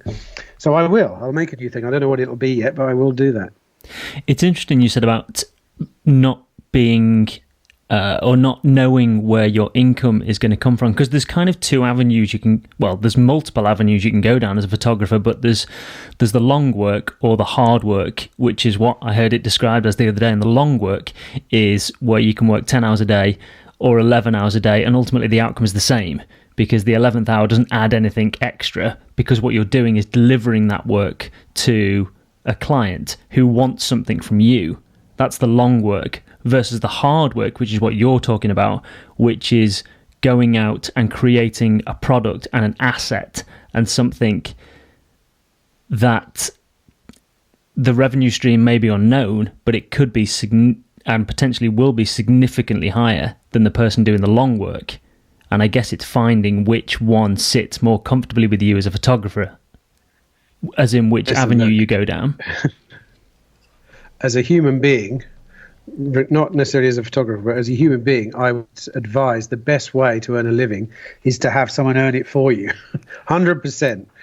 Have a company where other people make money for you, or have enough money to invest in assets which generate you an income, whatever those assets are. But that's not easy for everyone, and most people start out having to work for a wage. But to be honest, working for a wage is a terrible way to retire, and or to pursue what you really want to do. And I haven't been good at that. I'll be honest. I grew up thinking the best strategy was to be able to generate the most money per hour as possible. And I did. I got to a point where I could generate a huge amount of money for an hourly rate. But more recently, I realized actually, I was wrong. I should have borrowed a load of money, bought a load of properties, rented them out, and let someone pay me for being asleep in my property. But, interestingly, now we've entered this place where all of a sudden we're in an interesting situation financially, because all the central banks are printing money, at an incredibly fast rate, because they can, and anyone who is in debt might have a very kind of tough time of it in the future. So it may be that I was sort of half right all along to take the conservative approach of not borrowing and reaching a point where I didn't have as much as I could have had, but everything I do have, I own as an asset. I don't know. It's very difficult to know, because we're getting into a discussion about, the financial now, but it's true. I mean, if you want to know how to make a living these days, you have to understand, that what might happen over the next 10 years, because we keep having ginormous crashes in the market. We had one in 2008. We've just had another one, which is being propped up in a very precarious way by central banks printing money out of thin air. And I don't know where that's going to go. It looks all right at the moment, but there is a limit to how much money you can print. There is a limit. Not of course, yeah. Maybe not for the dollar for quite a while, because it's a very highly used currency. But it's not necessarily the time to be speculating with debt at the moment. I don't think. But then again, like I say, I find myself in an interesting situation, and I'm very glad I have assets and not debts. And that's been a strategy ever since I've been a photographer. It's been my strategy, and it has worked. And I know a lot of people that do it a different way, and they'll probably be fine, but they're probably a little worried at the moment. But they'll probably work it out another way. I don't know. You've obviously seen a real shift throughout your career, because you mentioned at the start you'd say yes to not everything, but to many opportunities, because that's how you learn. You're now at a place where presumably people come to you, and that can be quite a difficult transition, because if you say yes to everything all the time, it stops you being able to pursue and follow what you want to do. So what will you say no to now that allow you to do what you want to do? I tend to say no if I think someone's taking the, excuse my language, piss out of me. Like if someone says to me, "Oh, will you do this for me?" It's unpaid, and then I realise, that they're basically just using you. Then of course I won't do it. And I found the whole online publishing thing a little bit like that, and I don't like it because I come from so someone approaches you and said, "We are XYZ online publication. Can we use this story we saw that you'd shot for free on our website?" And my answer to that is, are you being paid to ask me for this stuff for free? Because if you are, just pay for it. Even if it's like a small amount of token gesture, pay for it, because you're being really disrespectful asking for it for free. And normally the comeback from that is, well, you'll get exposure. And it's like, I don't give a shit about exposure. I don't mind getting exposure. You're basically asking me to help you, but you wrapped it up differently. You could have come to me and said, "Look, would you help us?" And I'll probably go, "Yeah, I will actually." But you wrapped it up as kind of like, we've got this many followers on here, we've got this many followers on here. And I've done experiments in the past where I've seen what the comeback from certain things are, based upon, did anything come from this? And most of the time, what they're telling you is a load of crap. It doesn't happen like that, especially in this day and age. For sure. I mean, if you shoot something phenomenal and everyone picks it up and it literally goes viral, it's probably a good idea to give it away for free. But we don't live in, everything goes viral all the time now. We no longer live in that in that time when you can make a career off one thing. You can't. You get something viral, it's like a flame, it's like a match you strike. It burns out very quickly. And if you don't take advantage of that, you're back to square one very, very quickly. Unless you keep putting out viral content, which is what a lot of people try and do, and it does work. But one or two good hits is not good enough these days. I think what's more important is your long-term time preference. I think, like, for example, what we were speaking about with podcasts, think about how to establish yourself, online, how to establish yourself online and how to generate money online. And that should be part of your business model. Then, of course, you've got your photography that you do, and you have to go away or you have to go out or whatever. But really, it's online where you need to be. And I know this sounds like I'm speaking from the 1990s, but it's still true. Like I wrote this in back in the day on my website, like I think in 2000 and something, because I had to clear my website up the other day because it was so old. And I noticed a page where I put loads of information about, frequently asked questions. And it was 2003 or something. And I said, look, the most important thing you can do for the next 5 years is establish your brand online. The brand of you, whoever you are, whatever you are, if you're a company or a person, establish it online. And it is still true. It's not changed. All eyes are online. If you want a sustainable life as a content producer, and you have to appeal to that world still. And I don't know what kind of photographer you are who's listening this, but if you're like me, it's not an easy world to work in. And I've stopped. Like I say, I changed my modus operandi for travel photography or documentary photography. I changed it. I realized very quickly, quite a long time ago, I couldn't generate enough money off editorial publications. So I just stopped. And I looked in other parts of I looked who was going to pay me to be a photographer. And one of the places was, private clients. I mean, it's like the same thing happened in music. The music industry, people used to make a load of money off royalties and CD sales. And now they give their music away free pretty much on Spotify. And they make all their money performing on stage. And photography is the same. A lot of photographers now make most of their money performing, on workshops or on stage and giving talks or whatever. It's a part of many photographers' money that they earn is doing that, and that's them responding to the market.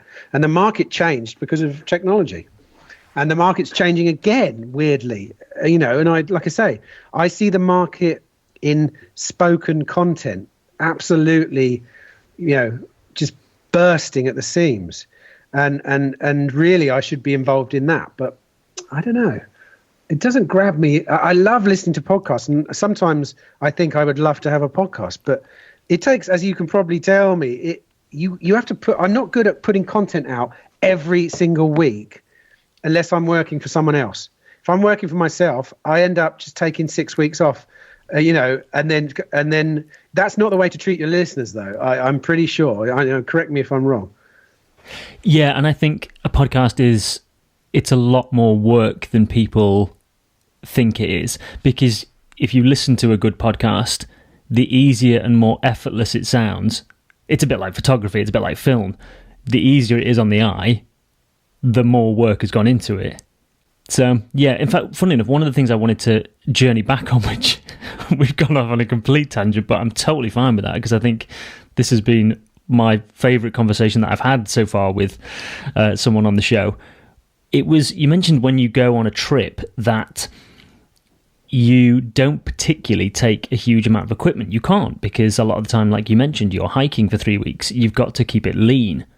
What does your setup look like? And I know it will vary depending on where you're going, obviously, but do you have a few? Right. Yeah, it also depends on if it's a film or not. Look, it depends on the budget and the film. If it's a budgeted film, we have 6 crew, 40 bags, all that kind of stuff. If it's a photo shoot that I'm going on, I have one low pro Vertex, whatever, the one that will fit in the overhead compartment. Some people will have an issue with it, but as long as you smile at the check-in desk and converse with someone and have it on your back, you can. I've never been turned down, but that gets all my photography gear, which is 2 bodies and a 16 to 35. I'm a Canon 5D Mark IVs, and then mainly fixed lenses apart from the 16 to 35. I've got fixed 50, fixed 85, fixed 200, and fixed 400, and they all fit in there. The 400 I use is a really good f4.5 one, which is really small and light, but because they're all fixed, they're all really good quality anyway, and a laptop and all that kind of stuff. So, and I can carry that at a push anywhere pretty much. But if it's filming, it takes a bit more. You need a drone, you need mics, you need more batteries. I try and keep it in one backpack. And actually, like I say, last film we made, an absolute joy, because we did it all in backpacks. And I never actually done that before. It was a bit of an experiment, and it really paid off. Like I say, I wish we'd taken the film side of it more seriously, because we've ended up with a pretty decent film, but it could have been better if I'd have actually thought we were going to get a good film. I didn't. I just said, let's take our cameras. A lot of the time I was filming on my phone, especially when we were climbing the mountain, because I was too scared to get a camera out. We were literally on a 70-degree ice face with ice axes in there, and all I could bring myself to do is bring a phone out of my pocket and just film things. But the point is, people don't care about that, and actually, they want to see that even. So I probably would have thought more deeply about the storyline before we went, if I'd have known it would work out as good as it did. So, but next time I will, if there is a next time. I'd like to talk about Travel Photographer of the Year, if that's all right. primarily one of the reasons it fascinates me. I love looking at the images, and I spoke to Philip Lee Harvey, who'd also won it. You have been runner-up, and correct me if I'm wrong, you've been runner-up 5 times.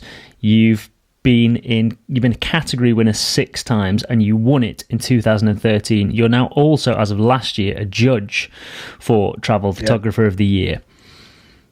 Yes. Why Travel Photographer of the Year? What was it about winning that made you pursue it? It's not so much about winning it. You know, it didn't really. I pursued it because it was the flagship awards platform of our industry, and that's what. Well, I'm not that I'm really in that industry anymore. I you know, I don't know. I suppose I am, but you know, it's been around for a long time. I've obviously become very good friends with Chris over the years, and some of the other judges as well. And it's something that I thought they did very well. You know, I get to go to a lot of award ceremonies, and some of them don't even have an award ceremony. You know, some awards don't even have an award ceremony, and you know, I've noticed that I you know, it's a good way to decide between the two. Is it just some guy having an award form online, or is it something like, you know, Travel Photographer of the Year, where they actually present the award and have an award and people go and it gets a lot of press, and you know, so, and Chris has always been like that. He's always taken it very seriously, and as a result I always viewed it as our flagship awards, and therefore I wanted to support it. And I carried on even when I was, you know, I always put my stuff into Travel Photographer of the Year, always. The only reason I'm a judge now is because I've kind of stopped shooting those kind of pictures, and you know, I've got no content to necessarily put in, and it just makes sense to be a judge after that long. You know, like you say, I've got 17 awards there. It's like it doesn't mean anything to get another award. But if you care about supporting it, then you can be a judge. Is a good way to support it as well. And actually, we sponsored a category last year. TAPSA sponsored a category, and the guy that won it is coming out to the Middle East with us. Unfortunately, like I say, we've had to cancel TAPSA, not the actual award, but we don't know when it's going to happen because we've moved it back now to February. But we've got to get to the Middle East. You can't just, you know, we've got to be able to fly into the Middle East, and I've got to be able to bring 5 people from all around the world into the Middle East. I don't even know whether they're going to be able to leave their own country or whatever. So, but the category winner of our TAPSA category in Travel Photographer of the Year last year, he's coming out to the Middle East whenever it is we go, you know. When you were submitting your images to Travel Photographer of the Year, how did you decide what images you would submit? Did you show friends, colleagues, family members, or was it purely your eye looking at it and thinking? I entered for many years, and I won categories and I runner-up and this, that and the other.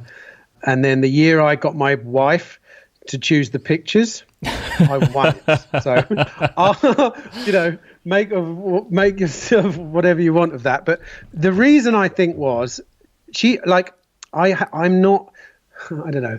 When you pick your own pictures, I think you're a bit wary of cheesy pictures, aren't you? You want your pictures to be a bit edgier than cheese. But actually, like I say, sometimes the judges in a competition like cheese. And like the year I won it, for example, one of my stories was a black and white story from Jenne in Mali. And I don't even shoot black and white photography. And actually, it had been done before, many, many years before. The first time I ever saw that story, it was in World Press Photo, and it had been shot in black and white years before. And it was my wife that suggested, why don't you make them black and white? And I went, no, look, someone's done it before, you know, like, but I did, and she picked the pictures, and I bloody won. So, you know, it just shows you that, and this is true of many competitions, because I judge a lot of competitions now. The photos don't always win. A lot of the time, the best photos don't often win, especially when you have a lot of judges, because what happens is every judge picks their best thing, and you disagree on it. So you end up having to pick something that everyone likes, which tends to be slightly more mediocre than the really good stuff if you picked it on your own. And that's why I love TAPSA. It's just me. I pick all the winners myself, and go and have a look at the quality of the pictures, man. It's kick-ass. It's World Press world press quality. You know, it's amazing stuff. It really is good stuff. And that's because there's no one from, you know, a lifestyle magazine looking over my shoulder saying, yeah, but, you know, it's a bit this or it's a bit that. It's like, no, that is good journalism. That is good photography. That just makes me go, wow, you know, and it's just me. No one else has to do it. But yeah, you know, so I don't know whether what I'm saying is important, but, you know, I suppose what I'm saying is if you don't win a competition, doesn't mean you weren't the best. That's been my experience anyway. You've kind of answered some of this next question, but what do you look for as a judge when you're judging something like Travel Photographer of the Year? Me personally, I look. One of the hugely most important things I look for is what's the word? A unique, you know, like something I've never seen before. I forget how you describe that now. If I'm going through Travel Photographer of the Year and I see cormorant fishermen in China or eagle hunters in Mongolia or someone throwing a net in Bangladesh or people on a train in Bangladesh, you know, like on the roof, I just go straight past it. Like I don't care how good the picture is. I don't give a shit about that. You know, if you know a picture, don't go out and shoot it again. You may win the competition. You may do that, but you won't get a vote from me. You know, first thing I look for is it has to be something I've never seen before. It has to be a story I've never seen before. That really captures my attention. And then it has to be a brilliant set of pictures. You know, that's it. End of. If you're going out shooting pictures that I've seen before, I'm not going to rate you as a photographer unless you really do it differently. I mean, I've done it many times in my past. I've been inspired to go out and shoot a story because I've seen someone do it. But I'm trying my bloody hardest to come at it from a completely different angle, you know, and that is the bane of the modern travel photography world is people spend their hard-earned money traveling around the world in order to shoot pictures that other people have already shot. It happens in, like I say, eagle hunters in Mongolia, and because I take people there.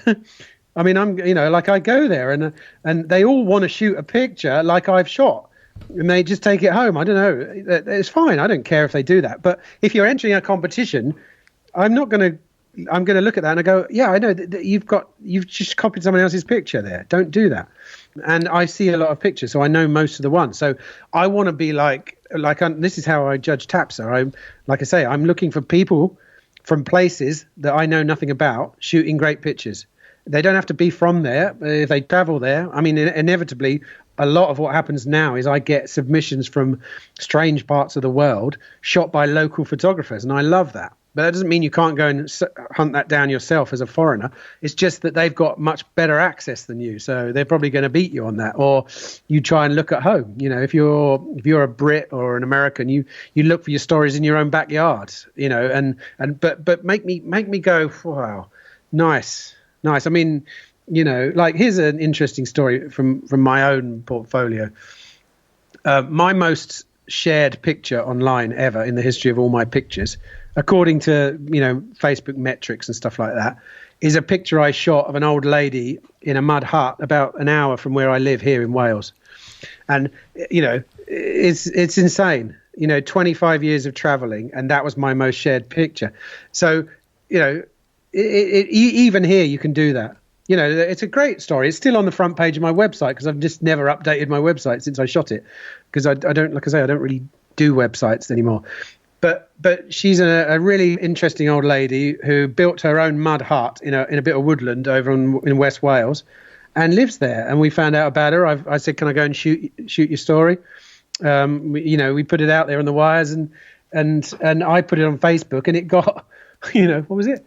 It was a stupendous amount of shares, 20,000 shares or something. Shares, you know, back in the day when Facebook kind of worked in your favor. It doesn't really anymore, but yeah, you know, it just shows you. And in a way, so when I'm looking for good images, I'm interested to find those stories that come from very local situations. And chances are you're a local if you shoot a good local story. So maybe that's a bit of good advice.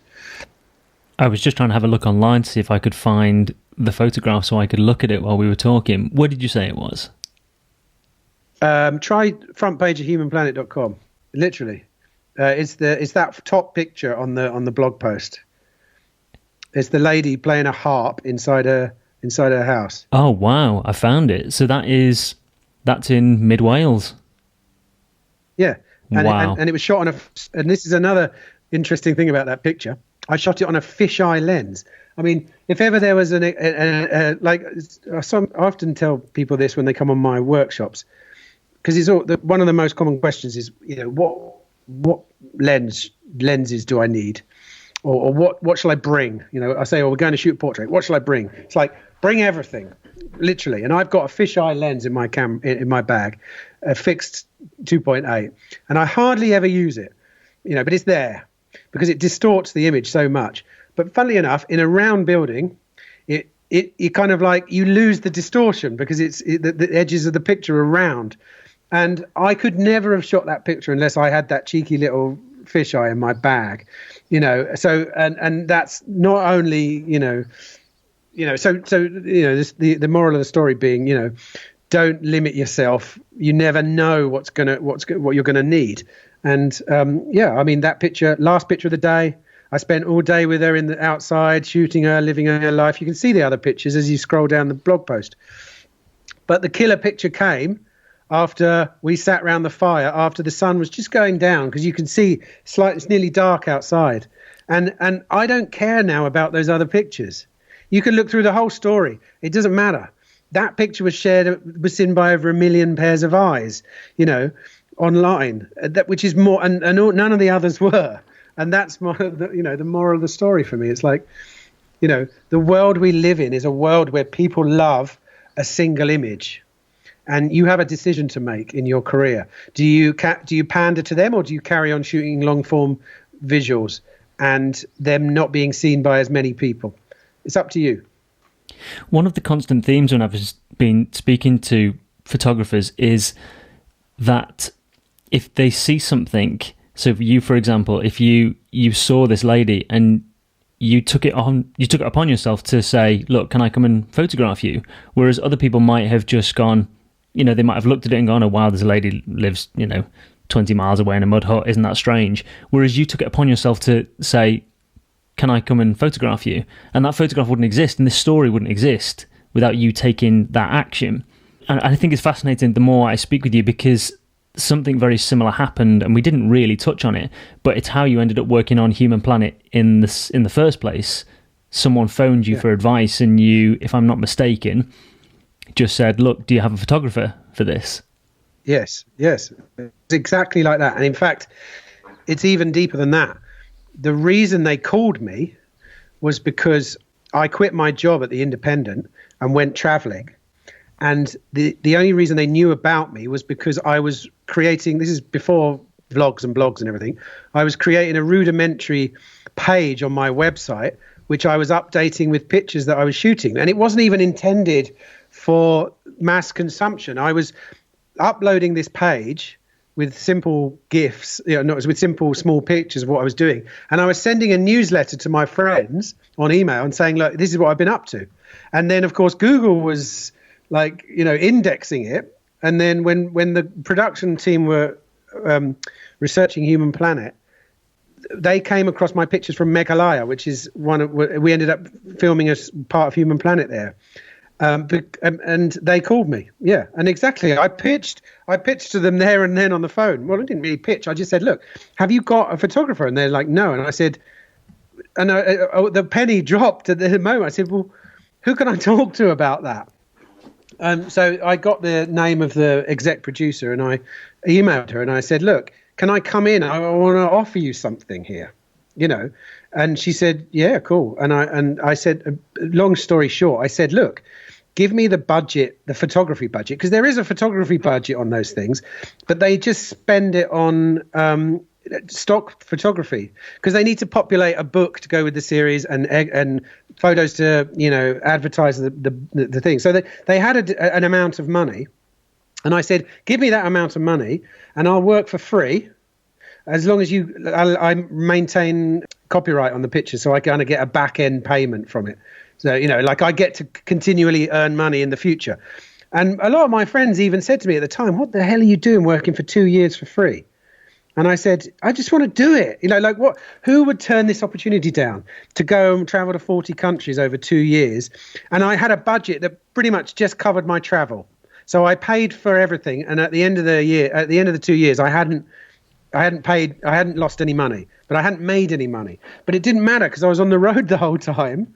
And obviously, in the long run, it's paid off beautifully because I own the copyright on a body of work I came back with a stupendous amount of pictures, hundreds of thousands of photos from a time, a very kind of like a poignant time in the history of kind of travel photography, because it's kind of, like I say, it's a dying genre in its former incarnation. But more to the point, what doing that job did, which is what I'd always suspected, and which is really why I took it on without being paid, was that it would elevate my brand. And it did, 100%. It was a huge elevation. It was up the brand ladder. And it was enough to allow me to go off on my own from there. And like I say, I've never sold myself since that point. I've always managed to be able to, people either contact me or I just create my own jobs. And it's purely because you get to that point where you have a certain amount of notoriety and a good enough name that you're valuable. It's about your value as a brand. And monetizing your own brand is directly correlated to how valuable it is. It's as simple as that. You may run a photo workshop that's better than mine, but unless people value your brand, they're more likely to pay more for mine than they would for yours. So it's just the way it goes. It's like it doesn't really matter. That's why I'm saying, it's like your brand's who you are. Make sure people like your brand, the brand of you, the photographer, or you, the filmmaker. Make sure you keep putting out solid content that everyone knows. Aha, that's a great so-and-so picture, or that film's so-and-so. It's like, because that's how you monetize yourself. If you want to be an independent worker, if you want to go and work for, a company, that's different, but you still have to have a CV. This is like your CV is out on display constantly. Your brand is your CV, and people should be able to connect with that very quickly. So if they don't know who you are, they should be able to type your name into Google and go, I like this dude. That's why even my website, not the product. You're looking at the production website, which is really only for film. It's kind of like our production company. Someone can employ us to do anything. Do a photo shoot, make a film, do a recce. We can be fixers for your shoot, any of that. My actual website, which I haven't updated for years, has just got one page of my pictures, because I'm not going to lay out all my stories one by one. Someone just wants to go there, press a button. Yeah, I like this dude. He's a good photographer. Because I'm kind of approaching people, myself, with finished products, like I was saying. I'm not really phoning someone up and saying, can you give me a job? I'm phoning up someone and saying, do you want to make money off me by selling this thing, which is what you do with a film, because they take 40%. When they sell it to like Amazon Prime, they take 40 or 30%. So you're like giving them, you've spent 2 years making a film and you're giving it to someone. They're like, holy shit, this is amazing. This dude's given me a film, and as long as I can sell it, I make money. So they're going to go for it, aren't they? That's how it works.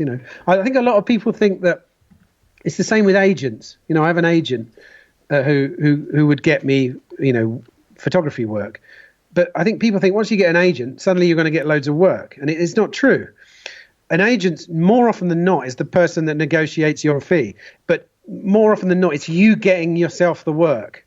I mean, sure, they may put you up for jobs and and suggest you to their clients and stuff like that. But really, the best way to work with an agent is to have an agent and then score a really big, kind of viral experience online that you've created. And then they negotiate what happens next, because they negotiate much better than you on the whole. I think this whole conversation has been an absolute eye-opener, and I really hope people do stick around to listen to the whole of it. I think it's been absolutely fascinating. All right, I'll ask you a few more, and then I'll let you go and enjoy the rest of your Wednesday afternoon. If at the point of your career now, if you could journey back, jump in the DeLorean, so to speak, 88 mile an hour, and go and spend a day with Tim when he arrived at Leeds Uni, what would you say to him? That one's easy. I'd say, look, in 2009, go and buy a certain type of laptop and start mining Bitcoin, right? And don't stop. Keep mining it. Get as much of it as you can, right? Because I could have probably mined, 5,000 Bitcoins easily back then. More. Could have mined 20,000 Bitcoins. And now I'd be sitting on hundreds of millions of dollars, So, yeah, I would definitely do that. It would have been, I would love to be able to time travel, dude. I'd literally be a Bitcoin miner from 2009 onwards. It's the easiest money. And then I'd be with my 100 million or more. I'd have more than 100 million because I wouldn't stop. I wouldn't stop at 20,000. I'd get as many as I could because I knew what the price would end up being. I would be spending that money on making incredible films. I'd literally employ all my mates to come away instead of having one, guy on a film and paying for it. I'd just be paying for incredible films to happen, all the time with all this money I made on Bitcoin. Yeah, that would be my answer. Tim Allen, you have been an absolute the next joy. One, if you answer another question that I can answer buy Bitcoin with, then I'm going to do it. Let's see if we can get a trio. Just buy Bitcoin. Whatever you do, just buy Bitcoin. Come on, what's the next question? There's probably a way I could weave it in there. Yeah, okay, let's see if you can weave it into this then. So when you finally put the camera down, how would you like you and your work to be remembered? Come on, let's see if you can squeeze this in. How would I like it to be remembered? I don't know. I don't really care how it's remembered. I'll be honest. I hope people like it, and I hope the people in my pictures like it. But to be honest, within a generation, all this stuff's going to be forgotten about. I'm pretty sure. Everyone, even, you've got to be very, very influential in this world to sort of have any kind of mark beyond your own family. That's been my experience of the world. So for me, I've loved my life as a photographer. I love it. But I don't care if I get remembered for it. Because actually there's lots of things I would change about what I did. There's things, I think I could have done better and, blah, blah, blah. I'm very self-critical in my actual work. I don't really care. I don't care. I care more about, when I have to directly justify what I'm doing. So, and that mainly happens when I'm talking to someone who's in one of my photographs. And if they like it, I'm happy with that. And if it's earning me a living, allowing me to, live this kind of life, then I'm absolutely fine by that. That's enough for me. I think that is the perfect way to conclude our conversation. Timothy Allen, you've been an absolute delight. Thank you very much. Thanks for having me. That was my conversation with the wonderful Timothy Allen. A huge, huge thank you to Tim for taking the time to come on the show. And as always, I hope you enjoyed listening to him as much as I enjoyed speaking with him. If you did and you like what we do here, please leave a review. It takes less than 30 seconds on Apple Podcasts, but it really does help secure world-class photographers like Tim, who have very, very busy schedules. If there's something that sparked your interest, particularly during our conversation, visit thestandoutcompany.com, where you'll find links from the episode along with the show notes. For now, thank you as always for joining us. I've been Matthew Walker, he has been Timothy Allen, and you, well, you have been sensational. Until next time, take care.